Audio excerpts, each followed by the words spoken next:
Hey, what's going on, Scott?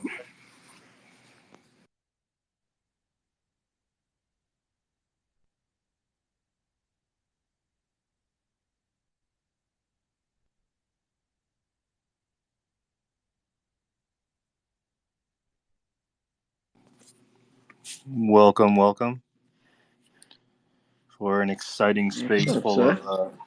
of updates.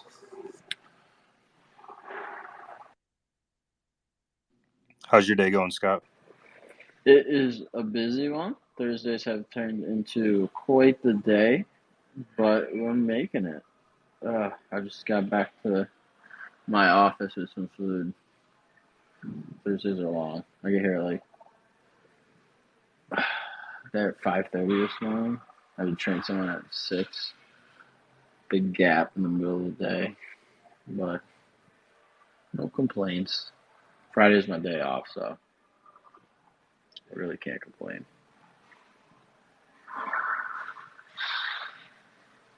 Yeah, it's not bad. So I just started my new job this week. Oh yeah?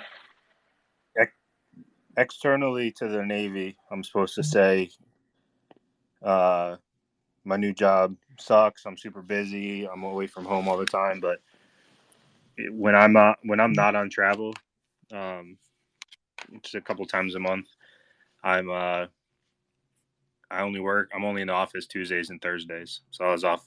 Monday was a holiday. I was off Wednesday, tomorrow. Like it's pretty cake when I'm Oh not wow. on travel. How many hours they got you working when you're on travel? So when I'm on travel, we're inspecting ships and we're getting underway with the ships. So you're pretty much working, like 18-hour days because you do an inspection, then you have a period of time to get all the reports in on all your findings. That makes sense. But I mean, just in the next 6 months, I'll be traveling to uh, Spain, down to Florida, Mississippi a couple of times, Wisconsin, uh, San Diego. I'll probably be spending some time in Japan this year, so quite a bit of travel to make up Oh for the wow. time off when I'm home. That'll be awesome, man. Could see some sights for sure. Yeah, definitely. I mean, I've traveled a lot in the Navy thus far, but I've never been to Japan. It'll be cool. Yeah, Japan would be Probably, cool. Yeah. probably hit Bahrain at some point. It'll be cool. I think when I'm supposed to be in Mississippi, I'll be in Mobile, Alabama during Mardi Gras, which apparently is cool. Ooh, that will be cool for sure. Yeah, one of my buddies was actually saying he's going to Mardi Gras. I was pretty jealous. So funny story. On my first ship many years ago, we were scheduled as a ship to actually make our way up the Mississippi, which is scary as hell as it is, and go to Mardi Gras. And on our way down, we had a steering casualty, Oh and we did wow. end up going to Mardi Gras, but they were expecting to take us from the mouth of the Mississippi all the way up to New Orleans with four tugs, basically just steering us because we would barely fit in the Mississippi. And, I think it's a good thing we didn't go because I'm pretty sure many of our sailors would have got in a lot of trouble. Oh, I'm sure. Sure. We're just letting everyone pile in, guys. So get nice and comfy. We'll have some nice announcements. Explain everything going on for you guys. Let you know what's to come and what's already out there for you guys to go and play with. We already got some amazing stuff already live. Um, we'll get a little bit more time to touch on that, but you can check out the new website. It is Dexani.io.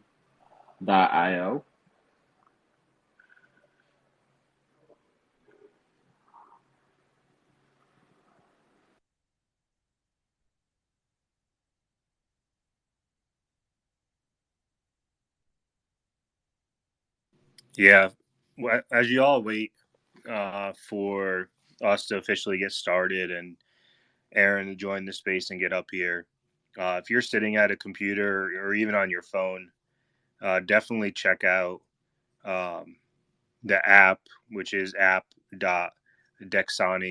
.io, just like the name of this account. And not even a show for the project. Just check out the app. There's no token requirements or anything to get on there and use the swap. to use the token sniffer, so to speak, or I guess we're not going to call it a token sniffer. What would be the word that I'm trying to find, Scott? The security check, 48-point scanner. There you go. Yes, sir.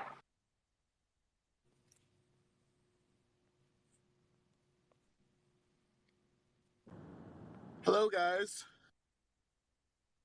Well, hello there, Captain Wrecked.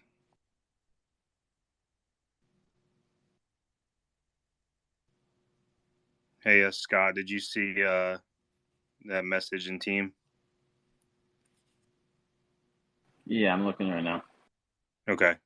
So if you take care of that, I'll hold the floor.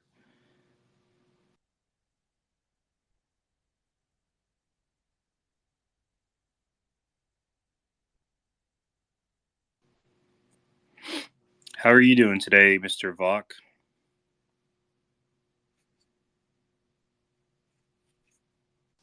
I'm good, brother. Sorry, I'm just doing a bunch of things all at once right now. I was tabbed out. No, good. Just actually got to enjoy a round of golf today. Met with another founder of a brand, so we got to golf. I didn't shoot very well. So other than that, finally out after 7 months. Been sidelined with a pretty severe back muscle pull that's kind of kept me away from the golf course, but very lucky that I got to do a whole round of 18 with no back issues, so I'm thankful. It was a good day. That's awesome. I'm not a golfer at all. I've played a little bit in college just because my buddy was a big golfer and Yes. he worked at a private club, so we'd be able to get in for free. But one of the guys I work with, he's like a professional, like on the side. He's a professional instructor. Like he's going down to Orlando for 2 weeks, and got like a PGA pro that he works with while he's down there for one of the PGA shows. So he's like, I can give you some free lessons every now and then. So it'd be kind of dumb not to take him up I on would it. definitely take him up on that for sure. Golf is such a great opportunity for networking. Yes. And, even if you're bad, at least get on the course and be able to talk, communicate. Yep.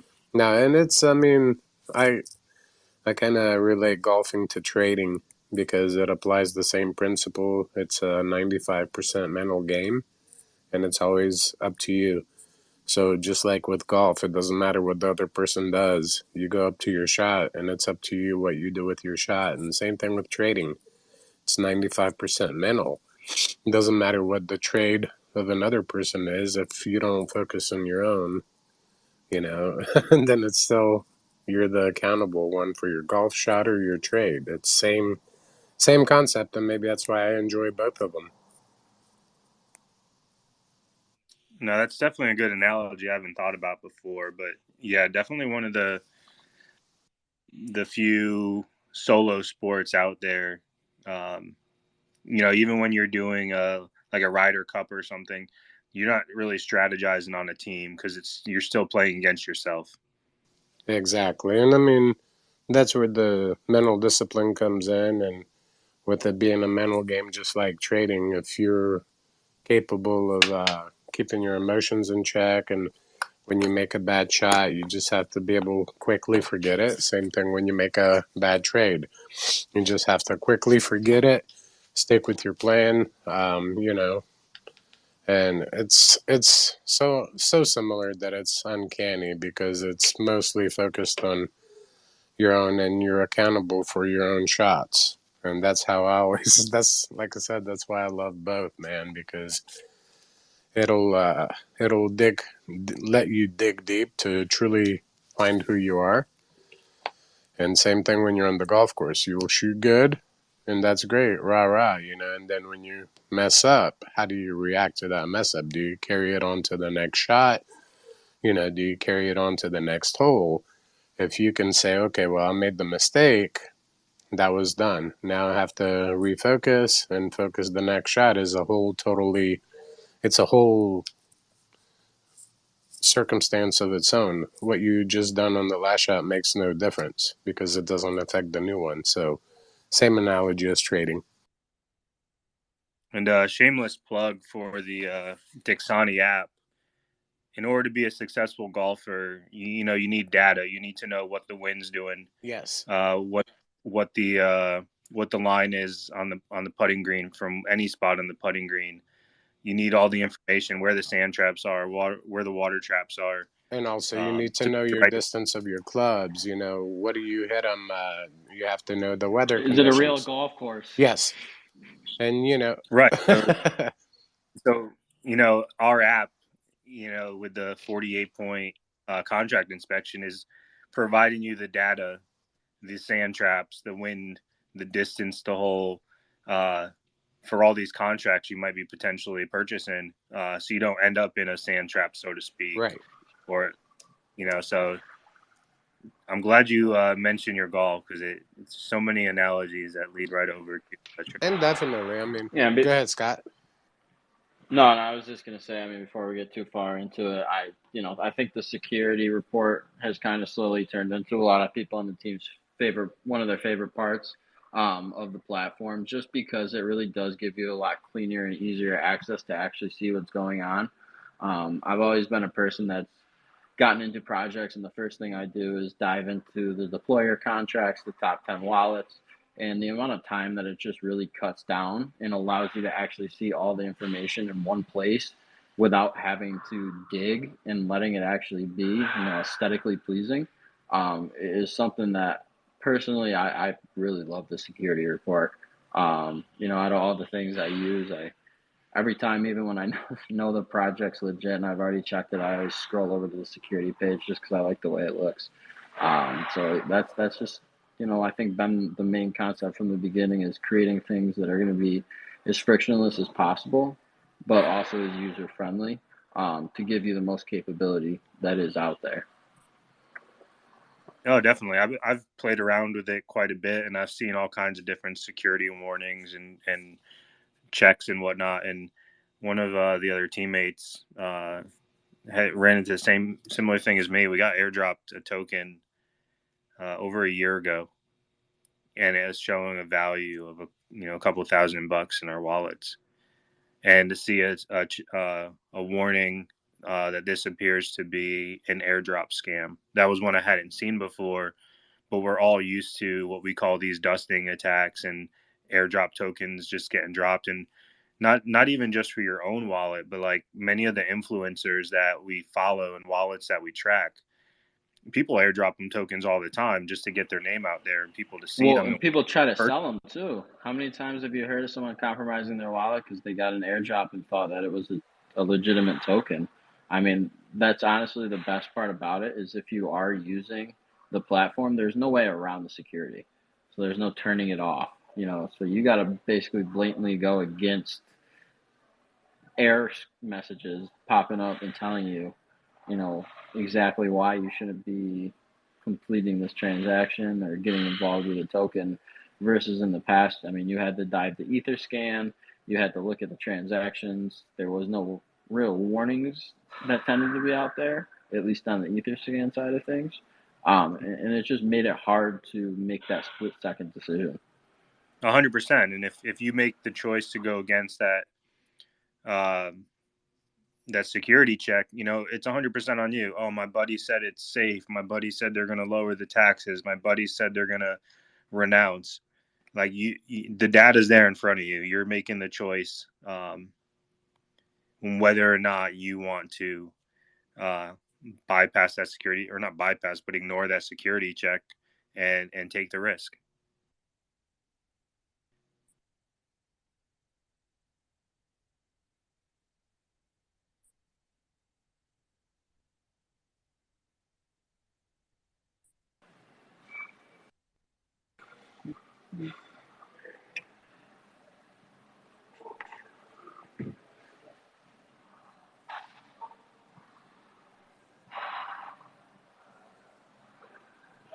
So, what other features have you found to be pretty intriguing? For me, I like the chart aspect of it. I honestly like the fact that on the swap page, the amount of aggregated data that's right there. I really like the ability to see everything in one place. I can't tell you how many times I'll be trying to trade and I'll have, a couple different windows up, and even just trying to adjust the different windows so everything is sitting nicely on the screen is a pain in the butt. So having the ability to not only see the chart and see the transactions, but having the ability to tap between the security report, the deploying contract, the on-chain transactions, all on the same screen, just makes it so much easier to calculate a decision, and pull all that information, and not fluster yourself when you're trying to make a split decision or split second decision when you're trading. That's definitely been a big factor for me, just having all that data in one place. Hey, Captain Wrecked, I've seen you all over social media supporting, the new swap and talking about how much you're using it for different tokens you're looking at. What are some of your favorite features? I'll be honest. I think my favorite feature is I don't have to scan the token. I could just excuse me. I could just plug it in, and it pops right up with the cell tax. So I already know it's 0% or 1% or 20%. So I don't know. When I used to use Uniswap, um, you know, obviously timing on a launch, everything else, you're scattering, you're all over the place. Um, but here it just shows you right there in your face. You don't have to go looking. You don't have to do anything. So it's just if you're on a launch or something, even with the smart slippage feature, you're saving steps, you're saving time, so you might get a better position. I don't know. So far, that's my favorite. If you're asking. I know you've always been a big wallet tracker, so I'm sure like some of the data that's pulled as far as holders, number of buyers versus number of sellers, unique buyers and sellers. I'm sure you're enjoying some of that as well. Yeah, the whole thing's nice, clean. It's responsive. You see me showing it. It's not even really. I guess depending on how you view the tweets. But I'm getting a lot of interaction just with these other communities saying I just used Dexani swap to ape your token, and sometimes you just take a screenshot of something in there and just post it, and whether you bought it or not, they don't know. But it's I'm getting a lot of if you click my engagement, like profile visits, link clicks. So I guess it's working. I don't know. I mean, we're all about trying to get users and ground and pound, right?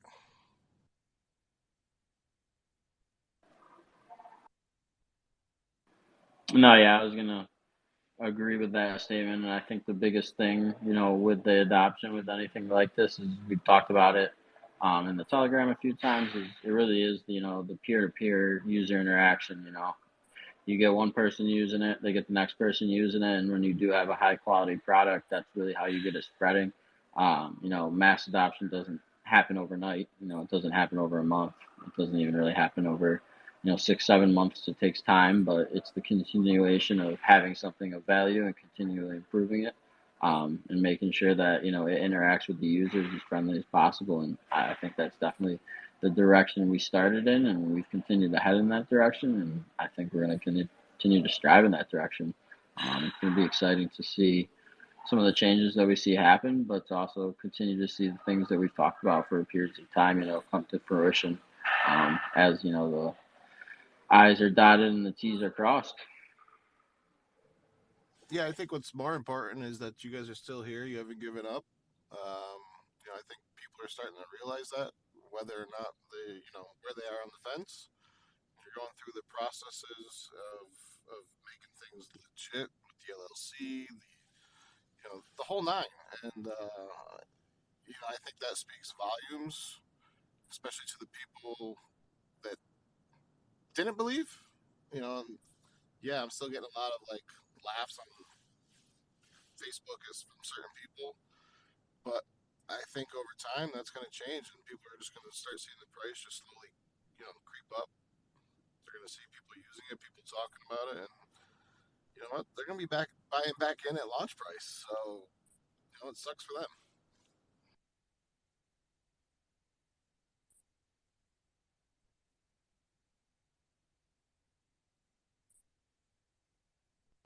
Yeah, I mean, overall, the feedback was incredibly positive from the community, from what we see from external. I was in a Telegram yesterday, and I just posted a screenshot of their chart um, from the Dexani, and just how clean it looked, the information that's displayed on the same screen all at once. Raised a lot of eyebrows and got questions. Oh, what's this? Where can I see this? And show slowly but surely that engagement will continue to continue to increase, continue to get more eyes on the app, and at the end of the day, the goal of Dexani is to provide users with tools to trade safely. It's to make the space a little bit better and safer for traders to operate in. So it's not really any skin off our back if you choose not to use the platform, but we just want to see you trade safe, and that's why we're trying to put it in front of you and get you to give it a fair opportunity. Yeah, no, like I said, I think posting screenshots and tagging these other communities, with their coin loaded in the app, with the tagging you guys and everything else, I think it's starting to create interaction and people questioning, like, what's this, what's that, what am I looking at? Oh, wow, that does that. So, no, it's so far everything I've seen and heard is positive, so I'm with it.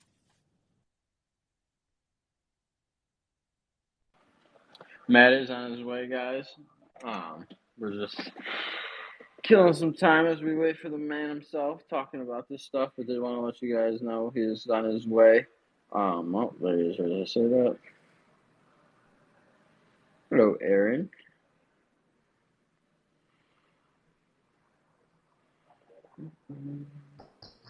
Ladies and gentlemen, I am so sorry. My clocks got tossed a little off. I was You're okay. checking some stuff out. I appreciate everyone being in here.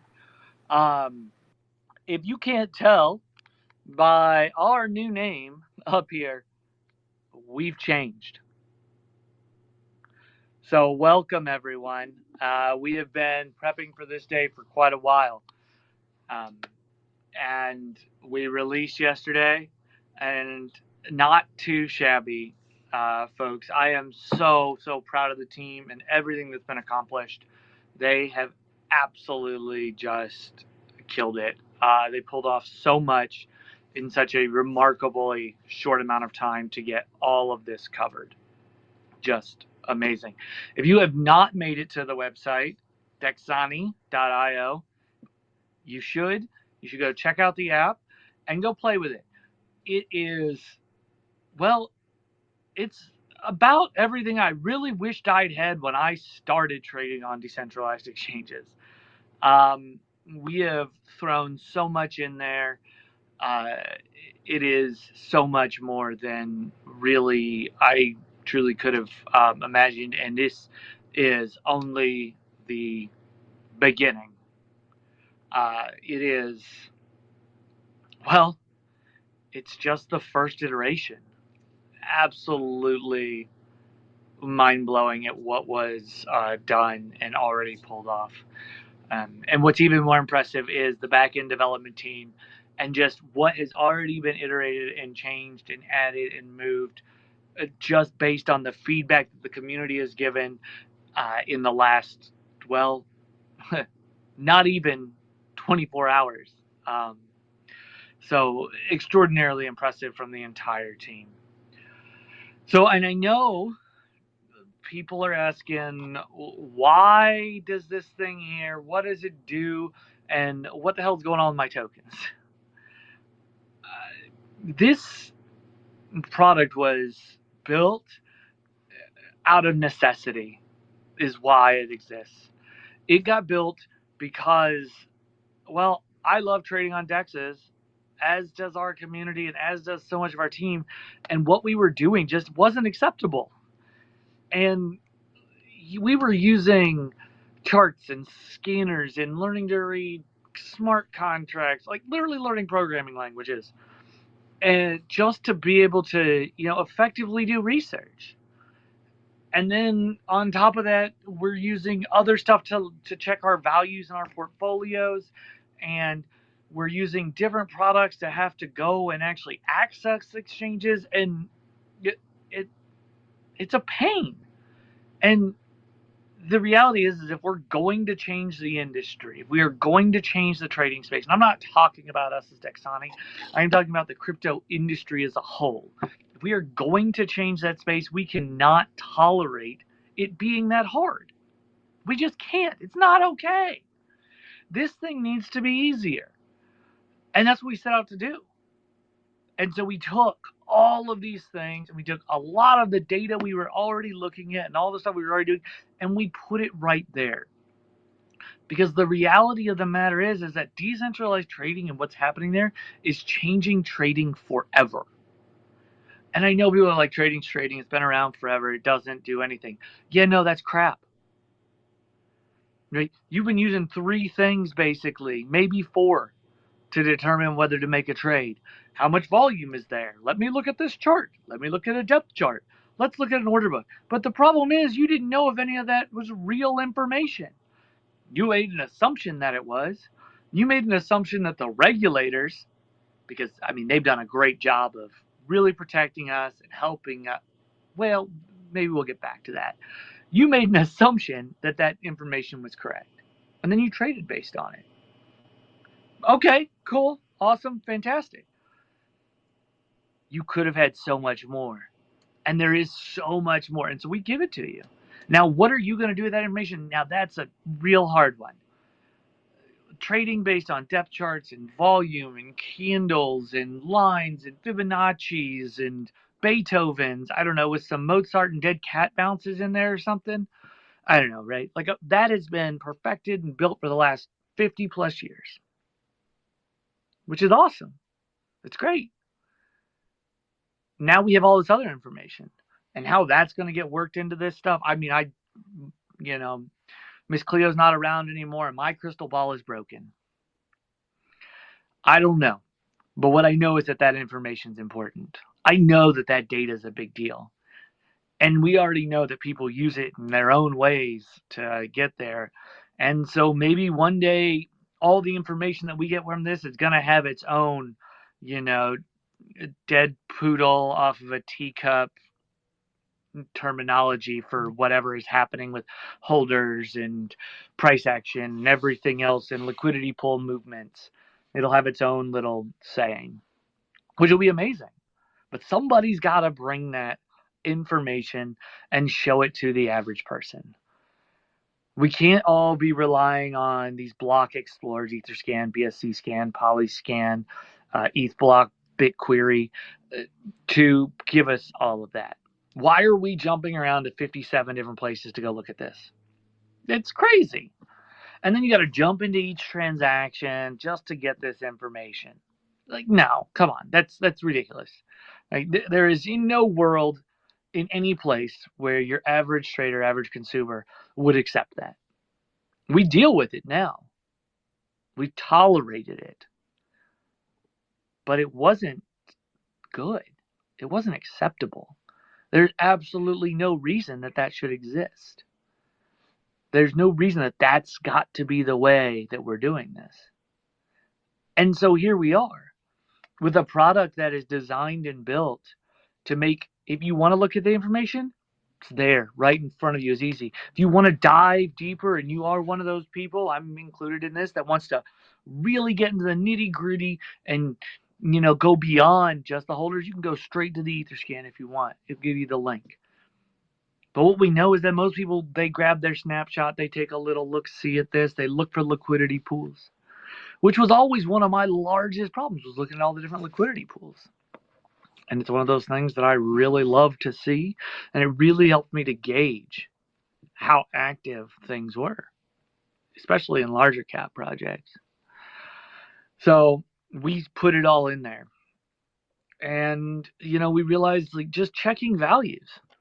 You know, when you're a data hound and you're like doing this, what actually ends up happening is you end up like looking at this information and data, and then you end up going and verifying it somewhere else. You know, as Coinbase said, you should be able to verify everything, a decentralized system, and all you need is the math. Well, when you start actually diving into this stuff, that's exactly what starts to happen. And then you start to realize that some of this stuff that you took as being gospel, as being the source of truth, was inaccurate. And if you're acting on information, man, especially when you're trading, you really want that to be accurate.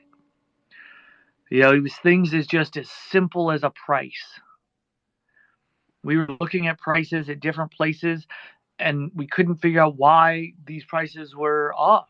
This is before we built it. And it's because the prices were all based off of single liquidity pools. And it was the price in that liquidity pool. But the reality was is when we were trading, if you were using Pancake Swap or you were using Uniswap, it wasn't trading you through a single pool. It was trading you through them finding the best price. Now it was only doing it on that one exchange. And then when we started looking at other ways, we were like, man, this is crazy. So we built it and we aggregated all the prices together right off the bat. It was one of the first things that we did was I was like, we need to aggregate all these prices. There's got to be a final fixed price that we get to see. Now, if you're just playing or you're in some smaller tokens that only have a single liquidity pool, you're fine. But if you're in something like, I don't know, Sheeb, Matic, Link, Suka, they're Tyrant recently, right? There's a bunch of liquidity pools that exist for these things. So there's a bunch of different places to get prices from. There are a bunch of different places that create price. And the reality is that trading on decentralized exchanges just inherently from a technical standpoint operates differently. And you need to build a product that is designed around that technical side. You can't just take something like a centralized exchange-based product and just stick it right on top. It doesn't work. It's not good. It's just gross and bad.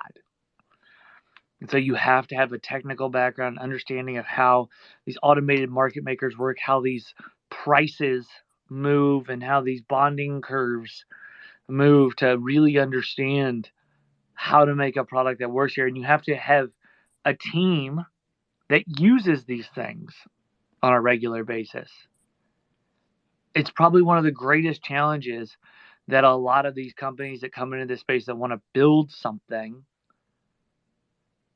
and then they end up building something they don't understand why people don't like it, or they don't use it, or they get called out because the information's wrong, and they don't understand why, because they just took something designed for Web 2 and plastered it on top of Web 3 and expected it to work. It doesn't work like that.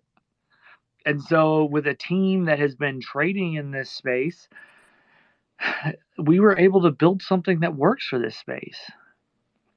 And I'm extraordinarily impressed. I'll even say, not being much of a guy that enjoys a lot of the mobile stuff, I'm pretty impressed with the mobile side and the information that's there. It's pretty freaking snazzy.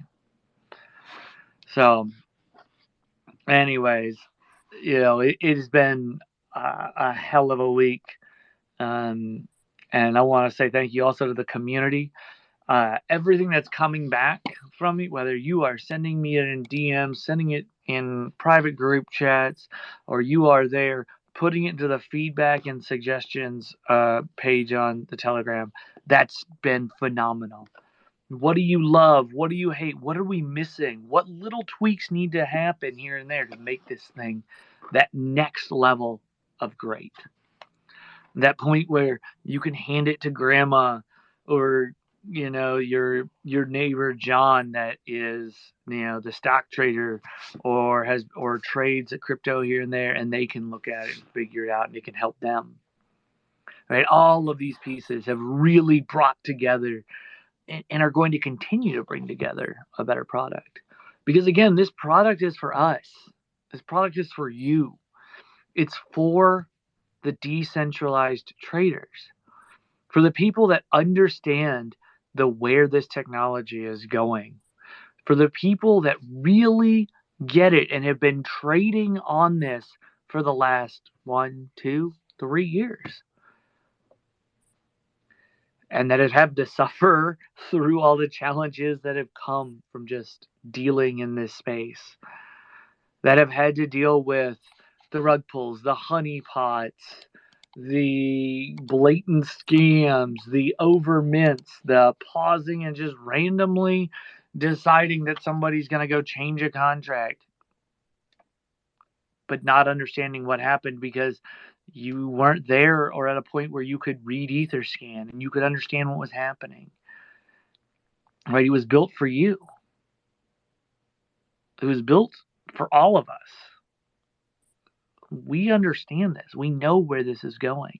We're already seeing experiments in tokenizing of stock, whether that's parity items on like synthetic or that's actual tokens that represent stock. We're seeing that happen. And as that continues to happen, that means we're just going to end up with more decentralized exchanges and more trading happening there. And the beauty of this is that you can trust the volume, you can trust the orders, because you can see it all. There's none of this Alameda research bullshit with spoofing orders, driving prices into directions on these depth charts. There's none of this. Was that order real? Was there an actual asset backing that, like on a centralized exchange? Because it's all right there in a transparent blockchain. You can literally go see it all. You're curious if our information and our data is correct? Super easy. You can click on any of the transactions and go look at it live. You can go see it right there on the blockchain. You can verify everything you're seeing on our end in the back end. And not with our stuff, but with another party's items. You can run that transaction through any block explorer and see the same thing you're seeing on our screen, or that you see on the screen on our app. You don't have to trust us. All you gotta do is trust the math. And it's ironic that Coinbase said that. Because, well, they're not transparent. And I love them. Don't get me wrong. I think if there is a centralized exchange that is trying its best to do the right thing and do what should be done for centralized exchanges, it is them. Brian, I think, has been working his ass off over there to make all that happen and keep that as legitimate as possible. But the reality is it's not transparent.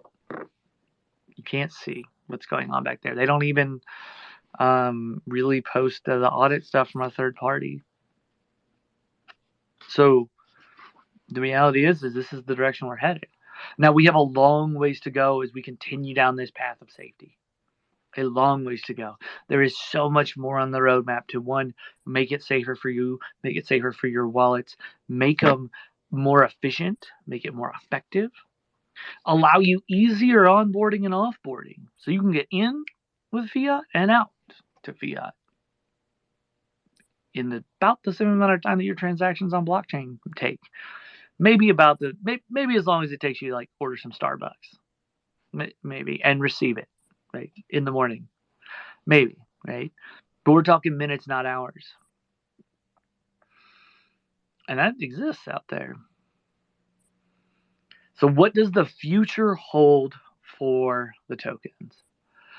Well, after this space, we're going to stop trading. We're going to remove the liquidity. We're going to stop it. Boom. Now, what happens when this goes on? Now, we've been doing this for a year and 10 days now, 375 days, roughly, plus or minus a little bit. And we've learned a whole lot in that time. We merged 3 tokens into one, something that had never been done up to that date. We learned a whole lot there. Most of us on the team have been around in other projects. We've learned a lot and we know a lot. And we have seen what happens during all of this. And now, even if this team came in and they're the members of them that came into crypto during this last bull run, they've now basically made it, what I think to be about halfway through a bear market. And we've learned a whole lot. So here's what ends up happening when this kind of thing goes on. People start coming out of the woodwork. They want to come back and they want to ask questions and they want to know what's going on. So we're going to give roughly about a week. So next Twitter space, we're going to take the snapshot of all the holders tokens, of all the Accel tokens, of all the staking tokens, where they are everywhere. I will get you guys a block number. It's approximately 11:30 Eastern now is the Ethereum block that we will pull that all.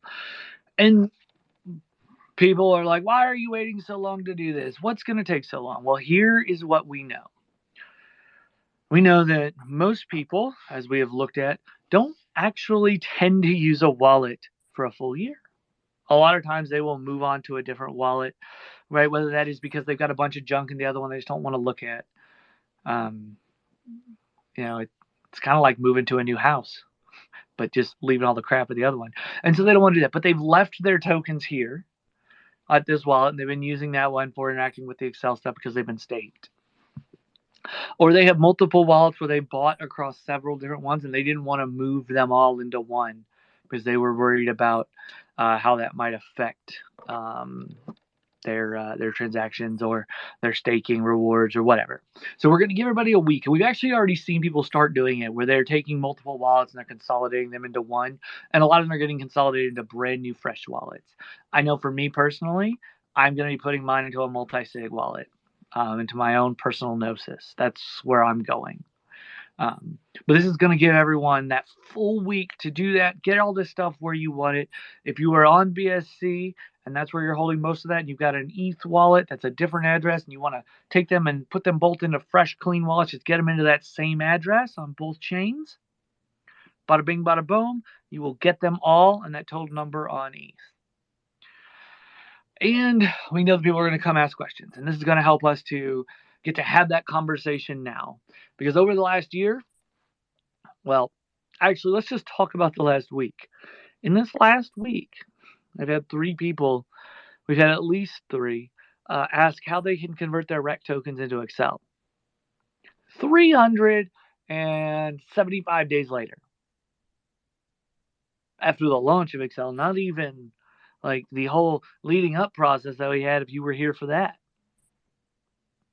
So we know that people come back around, and we know that people come and ask questions, and we know that now they're looking more, and we know that now the market is starting to move up. People are asking more questions and are looking for more platforms. And so this is going to give us that opportunity to show them the platform, to show them everything we have been building, and to show them, I bet you wished you would have had this a year ago.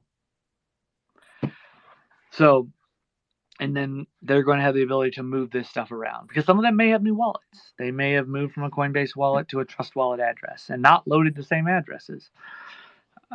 We've actually seen that a lot. A lot of people don't realize you can actually load your addresses across wallets. They have all these different addresses across different wallets, as opposed to just being able to interact with the same wallet or the same address in different wallet platforms. So we're going to give everybody a week to move all that stuff around. We'll post this whole thing in there. And we're going to pull the snapshot. Now, the thing is, over the last year, we've had several members that have had their wallets compromised.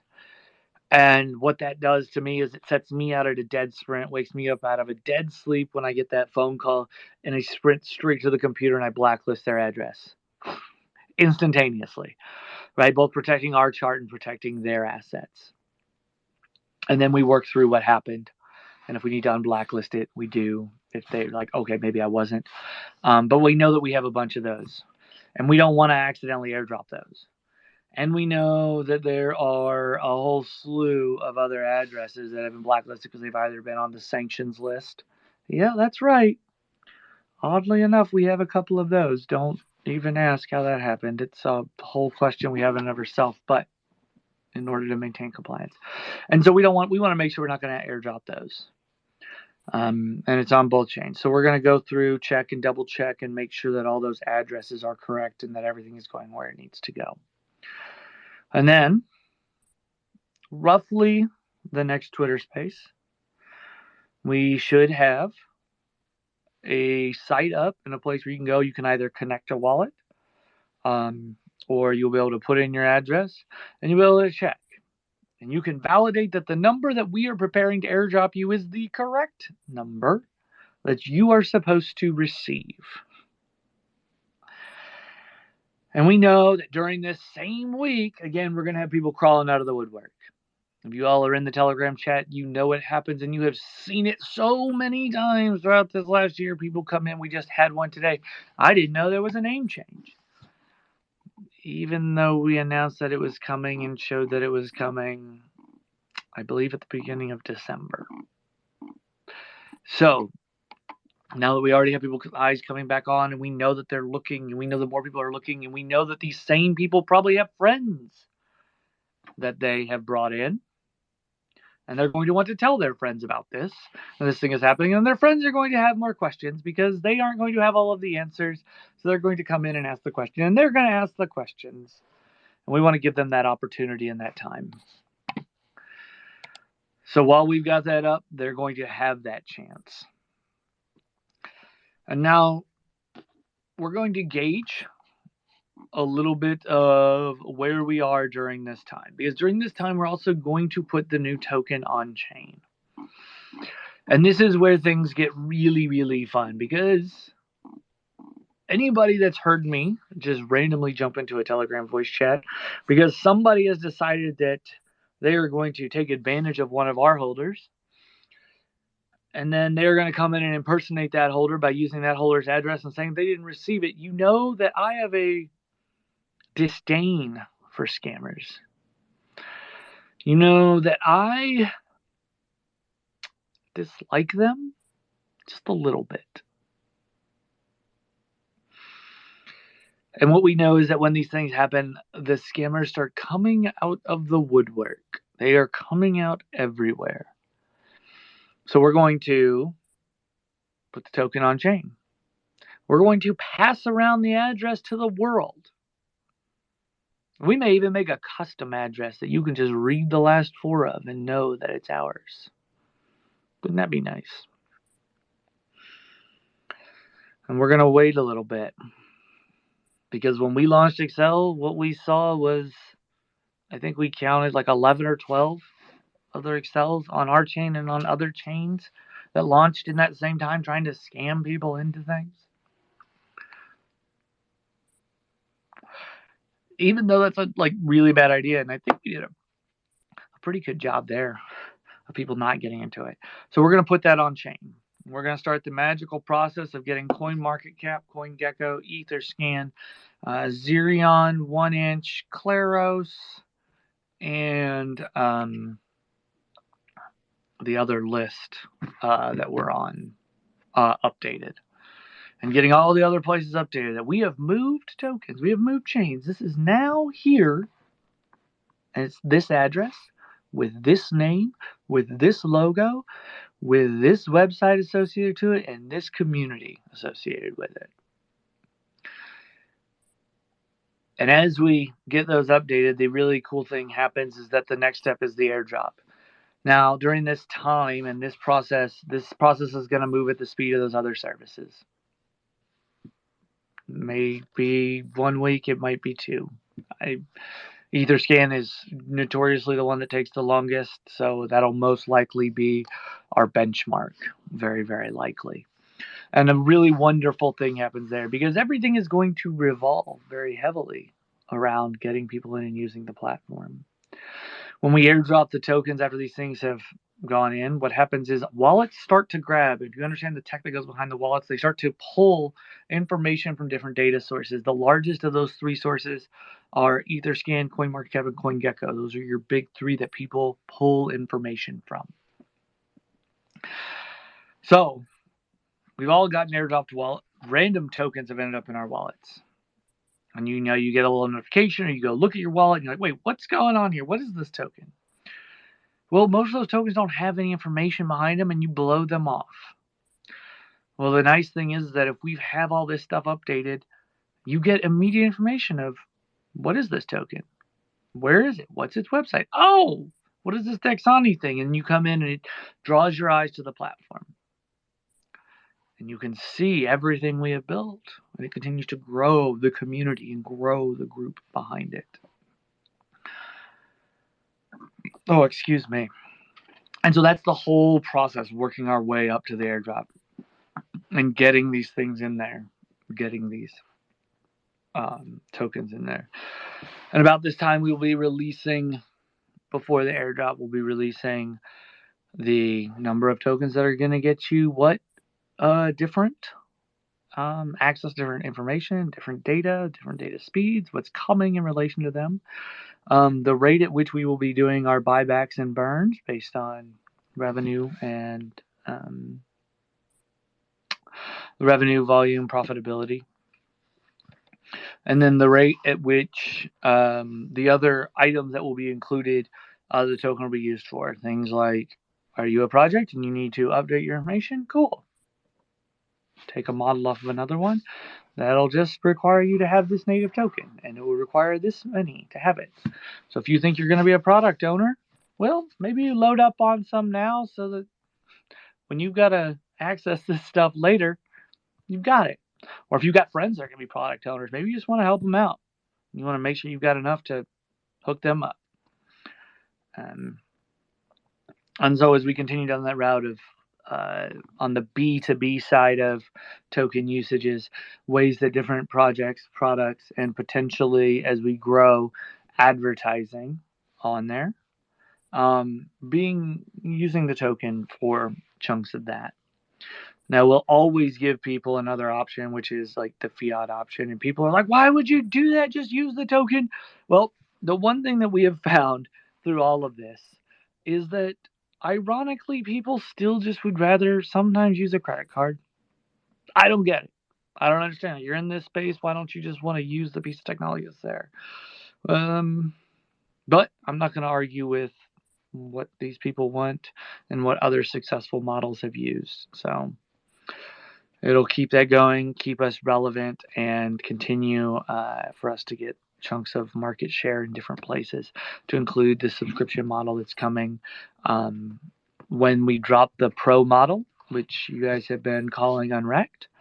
That's our Pro desktop client that will be coming with all of the really, really fun features, all the limits, the stops, all of those kinds of things, your volume, weighted orders, everything that you want to be, that pro trader,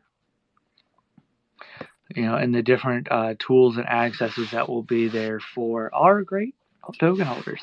Those are going to be the humans that we foresee being the ones that will most likely want to be or use the token to pay for the services to access this or to hold for it. And so we'll be releasing all of that. I'll be dropping sneak peeks, little hints here and there. I suppose I could make the hints slightly easier than the name hints. I guess. Apparently, 2 square Playfair ciphers are a slightly more challenging thing than I truly expected, but I was still impressed. Some people kind of started to figure it out and pick up on it towards the end. Or maybe I'll just leave them in that. Maybe I'll use some other ciphers. I don't know. Maybe we'll hide them in Hexy hex ASCII codes on chain somewhere. I don't know. We'll figure that part out. I've got some really fun ideas there. We're going to be starting probably next week. Get used to the platform. Show your friends so them what's going on there, because next week we should be starting our quest for it, right? In order to really get you guys and get people diving deep into it, we're going to be starting some Crew 3 quest tasks where you can earn tokens, different rewards, potentially swag for our swag heads out there. If I can get all the drop shipping and all of that handled by then, potentially some swag. Primarily probably going to be limited to our US folks. I apologize. I know we've got some international folks in here as well. So we'll be starting that and get you guys really using it, get other people using it, get you really understanding how deep you can go down the rabbit holes without ever having to leave the platform.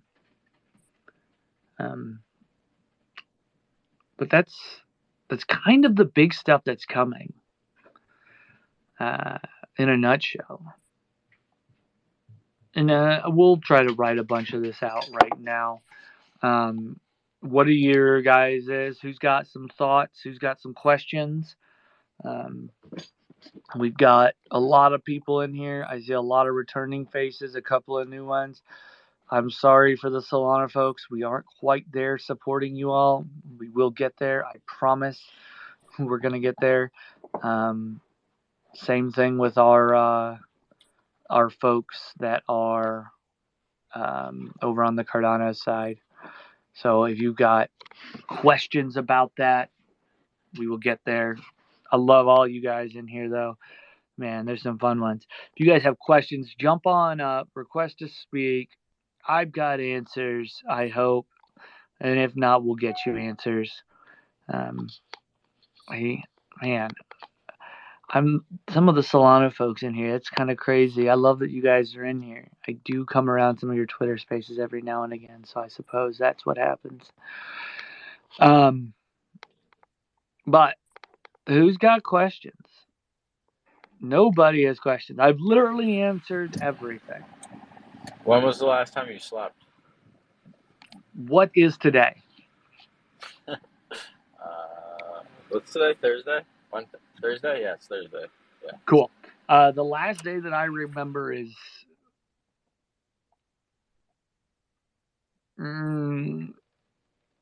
I slept last night. Well, this morning. Cat nap? Yeah.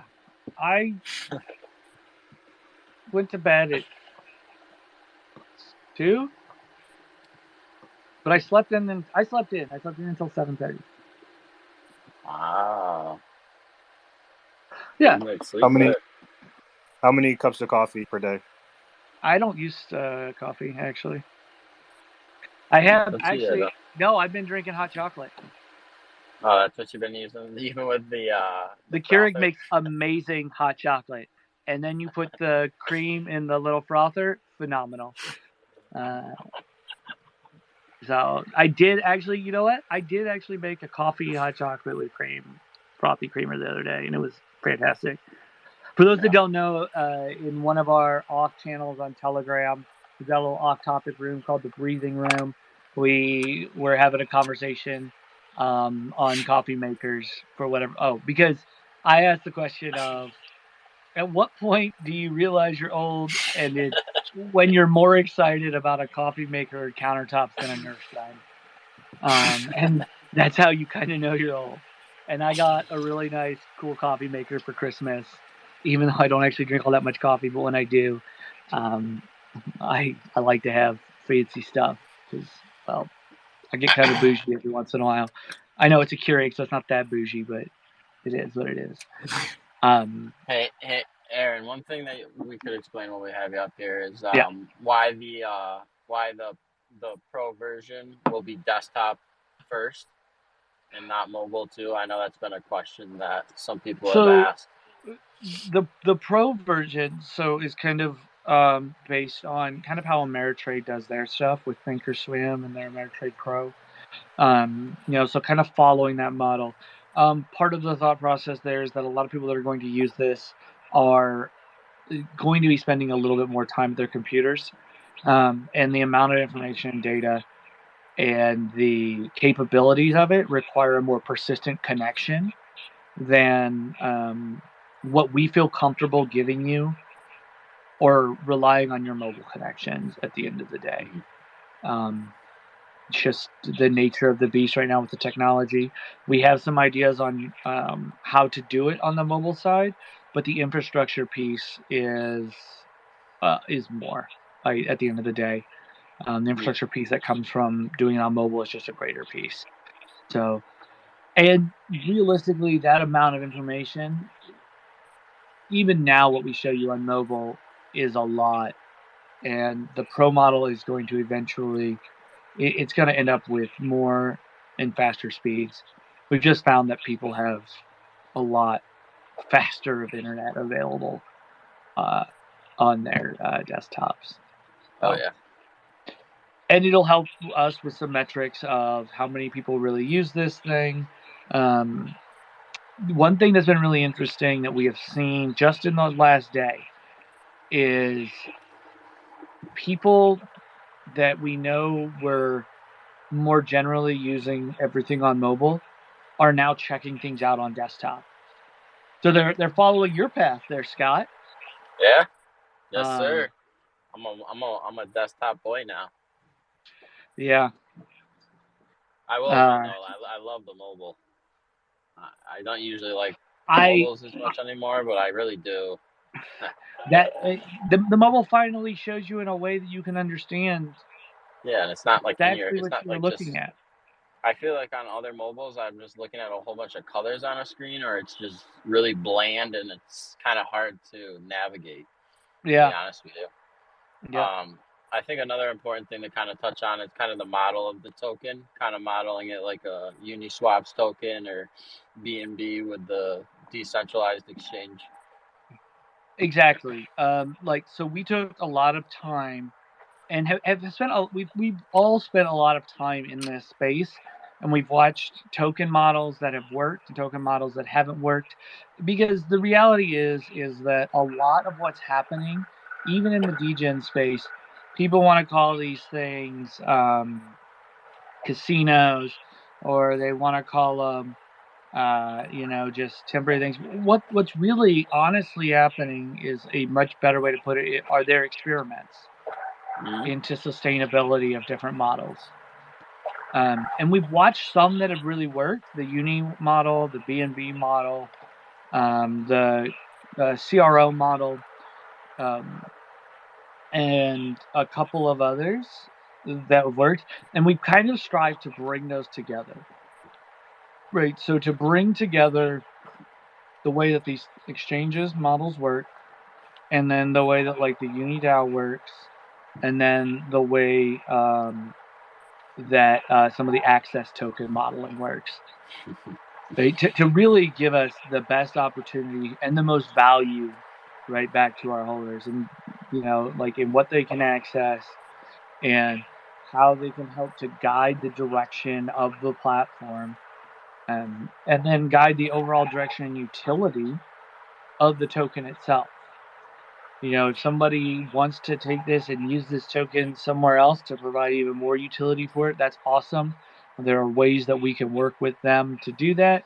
There are ways that we can work with different products that may come out in the future that we're looking at, avenues and routes that we are looking at to go down to use this token there.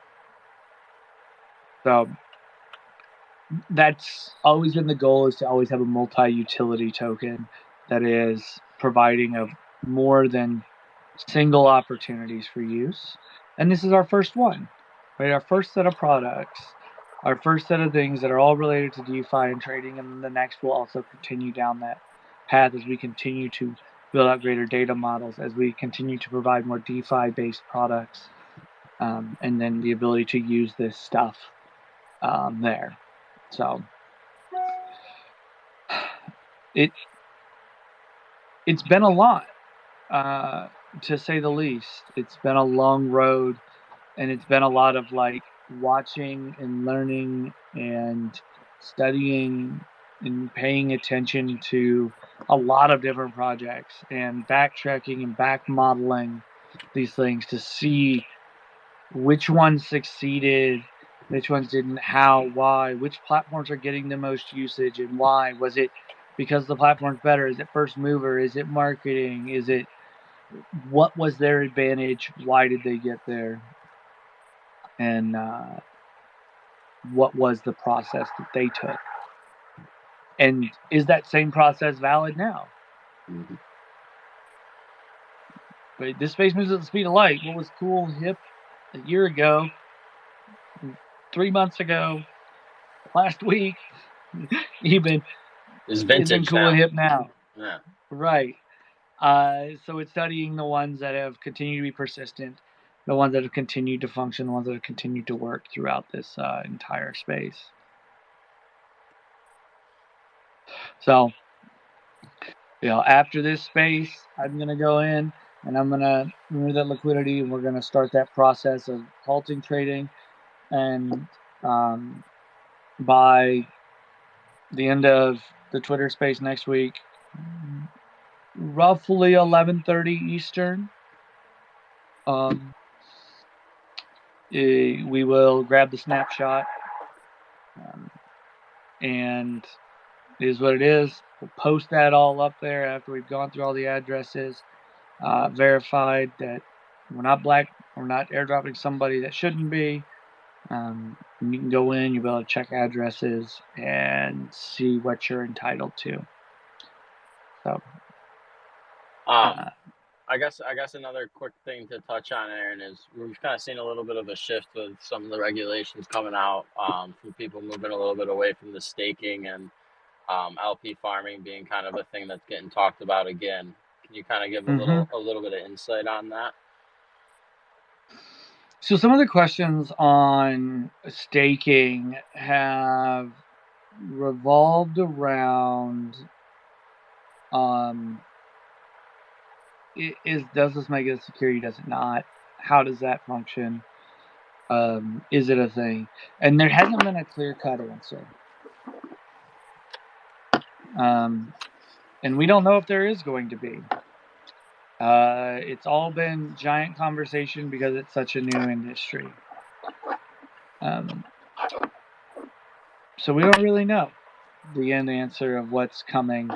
I may be in DC next week or the week after to have some of these conversations with some of these new regulators, to be able to talk to them about the difference between a decentralized exchange and a centralized exchange, DeFi and CeFi, and what is technically possible, right, from a technology standpoint, and what isn't. Because what we don't want to happen from the regulatory side is for them to not understand and grasp that the word exchange doesn't mean the same thing everywhere in our space. And that's a challenge because this isn't entirely their fault. We were talking about this earlier. This is a new industry. This is a new area. It's a new space. It's 3 years old. And automated market makers are very much a P2P kind of deal in how they function. And that's not generally regulated. And so I know you all see the word exchange, but that doesn't mean that it's the same as Coinbase or Binance. It's different. So let's have that conversation so that you understand it. And really, we call them decentralized exchanges because they allow swaps back and forth. But Uniswap actually stands for Universal Navigation Incorporated Swap. I bet you most people didn't know that Uni stood for that, I'm sure. Found out last night. That's what it means. So there's your quick fact for the day. Universal Navigation Incorporated.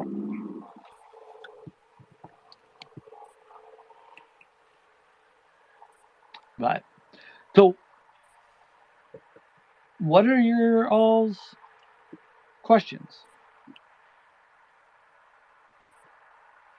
What are your conversations? What are your concerns? All right. We had our voice chat over in Telegram yesterday. Right. So you guys everybody should have had you've had a day to kind of mull some of this over and try to really grasp it. And we know that questions start coming out of the woodwork. What do you guys got? Anybody got anything? There's a little button at the bottom if you're on your phone. It's got like a little microphone. It should say like request to speak. If you want to get up and ask conversation, let's do it. Otherwise, if you guys don't, then maybe I haven't quite kept up as much on the crypto news this week other than the DOJ thing. Because, well, the product launch and the reveal that you hadn't known. So the DOJ thing produced some pretty hilarious memes. Yeah, it did. I will defend a little bit of the DOJ's side here, right? they were probably working on this long before the other stuff kind of happened. Right? To be fair, right? Like let's give them a level of fairness, right? Like our space moves at the speed of light. They still move at the speed of human. They were probably already investigating chunks of that prior to the other stuff happening. Um, so there's that. But I don't know if who here follows Solana. Anybody know anything about DeGods? Oh man. Yeah, DeGods right now they're gonna be migrating to Polygon. They sure are. Yep. So that's One been the of big talk the, of the if town. not, yeah, if not the largest, one of the, if not largest, projects on Solana is moving over to Polygon, which is huge. Polygon is really picking up. I would be and am very bullish on Matic. Let's So what's see. gonna happen to Solana after all this? When the dust finally settles, if it ever does. We will see where Solana ends up. Yeah, they ended up getting bonk just to kind of get some hype back on the chain after the gods announced they're moving to Polygon. Yeah. So that was the big meme over there. Yeah, I mean, I saw they had some decent movement the other day. I happened to randomly look and see Solana was up like 20 or 30% for a little while. I've been watching them they're on one of my watch lists, and I just happened to scroll past it.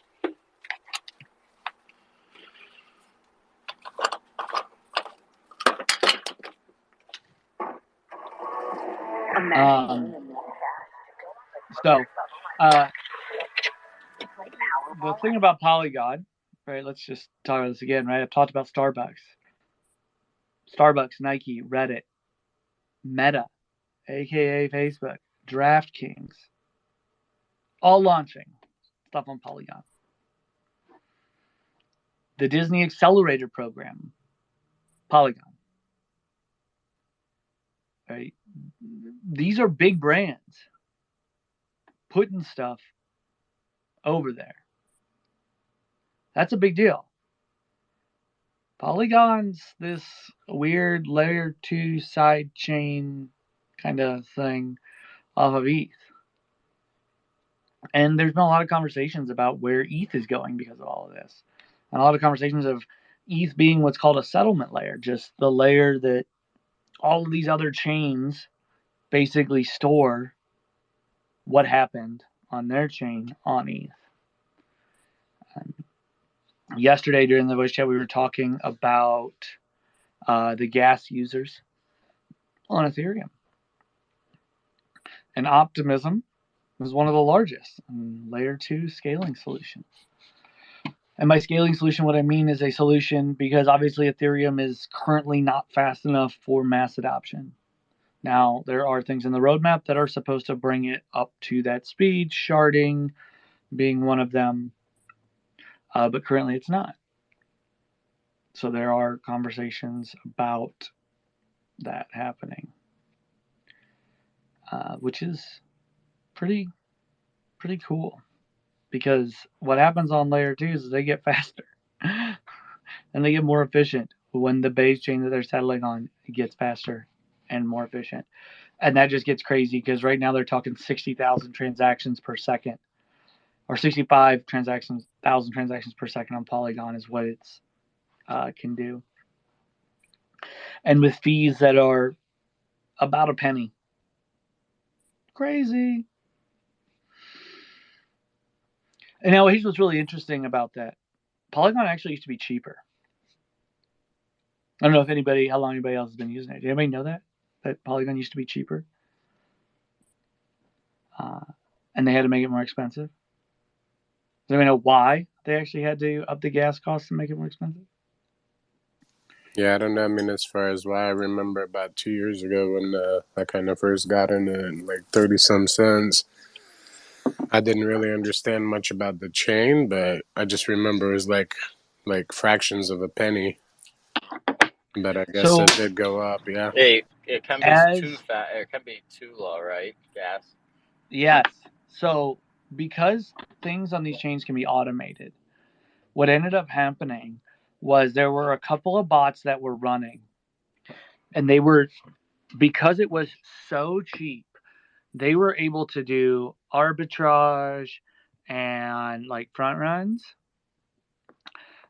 where their profits were 4 cents because it was profitable, or it was less than $1 because it was profitable. Remember, these things are automated, so they're running, right?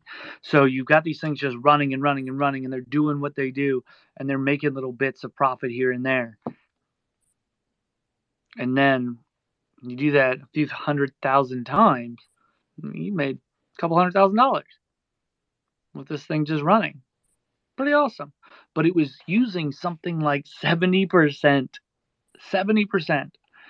of all the transactions were coming from these things. Because what they would do is to when the arbitrage would come through and it existed there, in order to move faster, they were literally just spam just a ton of other transactions and block everybody else out of the block. So you couldn't even get another transaction in. And so it really made for an odd experience if you were trading on Polygon at that time.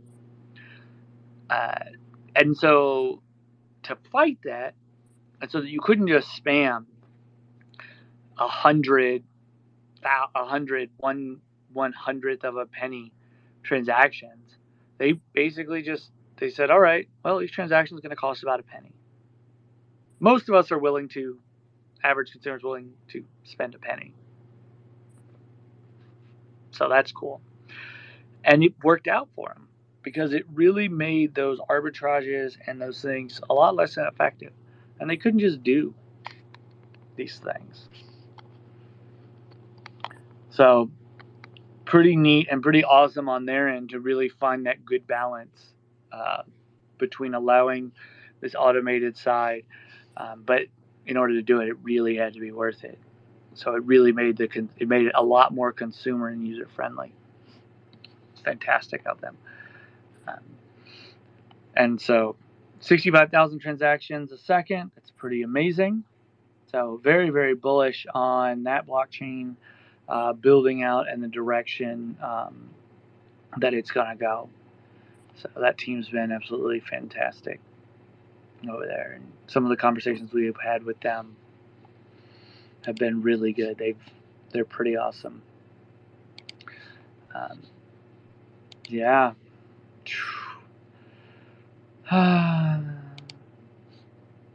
What else happened this week? Sol did double in price, so there's still people that are very bullish on it, and I really do. I think Solana's got it's got a great community behind it. They've had a couple of issues with development, like people that are developing on the blockchain, decreasing as this has happened, right? As this bear market has gone on, so that's kind of questioning some things about their sustainability.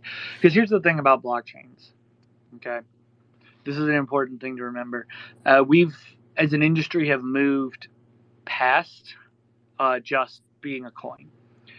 The industry as a whole has moved past just what Bitcoin is, which, I'm not. I'm a tech guy and a nerd. Bitcoin is annoying because it doesn't do anything. It's just Bitcoin. I know it's got the highest market cap, it's worth a lot of money, yada, yada, yada. I hear that, right? But it doesn't do anything. And so the future of smart contracts is where everything is realistically at, because it just gives you can do anything. You can make games, you can make DeFi products, you can build the NFT stuff, all of that, if you can support smart contracts. But the thing is you have to have people building on it.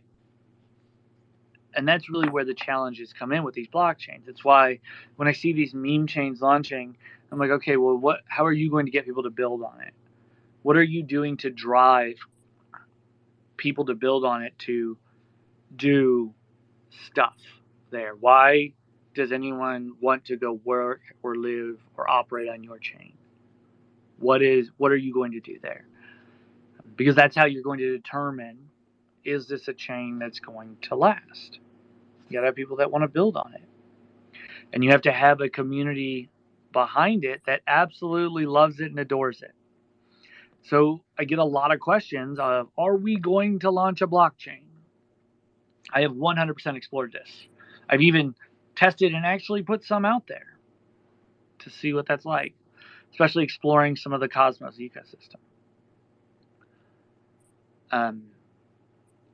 If we go that route, and I would love to, right? Because it's like the nerd dream, just the tech dream right there to get that.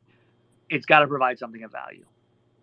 It has to provide something that is not already fulfilled somewhere in the space. And that's going to be a really, really hard challenge. I have some neat ideas and some cool concepts of like what that would look like, but that is a massive feat of engineering to really launch something different, right? A lot of these quote unquote, we used to have meme coins, shit coins. I feel like we've got meme chains and shit chains now that are coming out.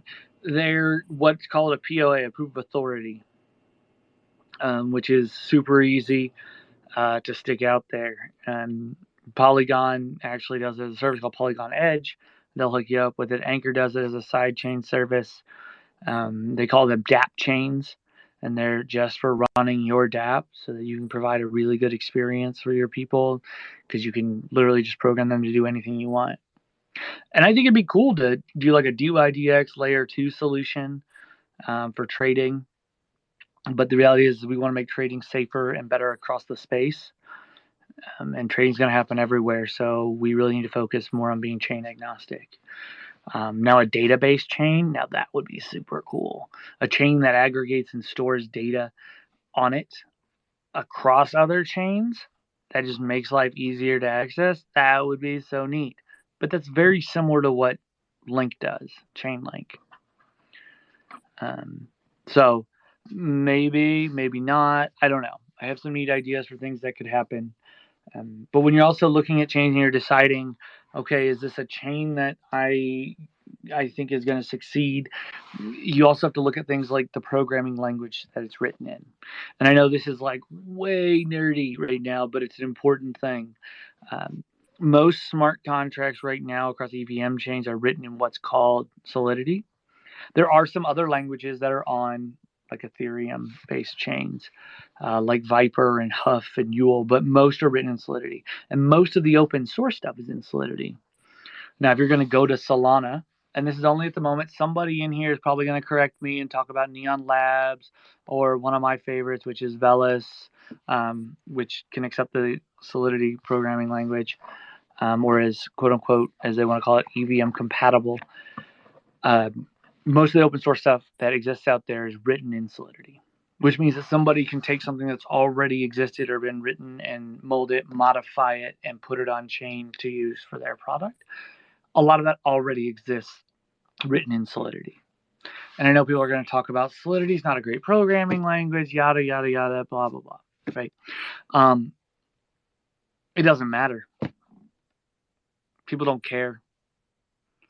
I mean, realistically, who in here cares what language it's written in? Not a whole lot. Now, large industry people may, but they can always go to Viper, they can go to Huff, they can go to Yule if they're really concerned about it and still get it done there. And so if you don't have a way for your developers and a development community to follow your chain or build on top of it, you're kind of getting stuck.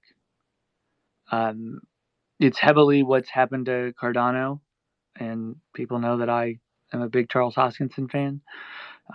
But Haskell's not a massive language that's used a lot, and it really kind of hampered things. It's also what's called a UTXO model. We don't have to dive into that. It's very similar to how Bitcoin moves, which also makes things more challenging as opposed to an account model like Ethereum or Polygon or BSC is. So when you're looking at chains, right, these are all really important things that you got to look at. How do you get people to build on your chain? Why should they build on your chain? Why should somebody come to your chain? What are you offering on your chain that someone else doesn't offer? And so what a lot of blockchains will do is they'll offer grants. They'll offer basically money to build. Like, here's money, build this on our chain, in order to help drive community towards those blockchains. And so it's awesome. But as far as us launching a chain, those are the things that I would think about long ahead of time, prior to doing that. Or I would just build a whole bunch of stuff and just launch it all at once on the chain. Like, that would be super cool. At least I think it would be. So, all right, guys. I've been on an hour. I know you guys have been on like an hour and a half. Again, I apologize for being late. No excuses, just life. So let me know if you guys have any questions. Hell, you can drop a question in the Telegram chat right now if you really want to, if you've got some. We find that we actually end up with, when we do a Telegram voice chat, we actually get a lot more engagement in there because people ask questions within the chat there. But if nobody wants to come up, nobody has any questions, go ahead and I'm just going to go ahead and call it for the evening. It is Thursday night, the 19th of January. We're approaching 7:30 on the best coast. And Whoa. I mean, I'm just saying, right? Like, it's just a fact. We don't talk about anything that's not facts around here. So, but yeah. So as we approach that time frame, I know that a lot of our East Coast folks are have put their kids down and they've got to get ready for work in the morning. So I'm gonna try and keep it just a little bit shorter than we usually do. But if nobody has anything, nobody wants to come up and chat, talk about the week, talk about what has happened in crypto, and the direction that we're headed. If you don't have questions about that, I'm going to go ahead and halt trading, so that we can get that. Go ahead and move tokens if you want to move tokens. Make sure you go tell people to come check this out. If you've got friends that are in this, go tell them. Let them know what you've heard. Let them know what's going on so they can do whatever they need to do to be prepared for the airdrop. I love every one of you. If you haven't checked out the platform, go check it out. Run it through your desktop. Run it on mobile. Let us know what you think. Jump into the feedback and suggestions area and tell us what you hate. Let me know this is terrible and call me an idiot. Let me know. Ask me, why the hell did you even do this? Why did this end up here? Or tell me what you love. I'll take that too. But yeah, that's my big thing right now. I love all of you. Keep it up, guys. Keep your heads up. I know the market's running up, and that's exciting. But let's not jinx it, right? Let's find wood to knock on. As we continue to move forward with this, we know come April, man, we know markets tend to run then. So we're real close. Crypto time. So, all right, folks. Have a wonderful evening. Enjoy. And I will talk to y'all later. Good night. Good night, everybody. Good night, everyone.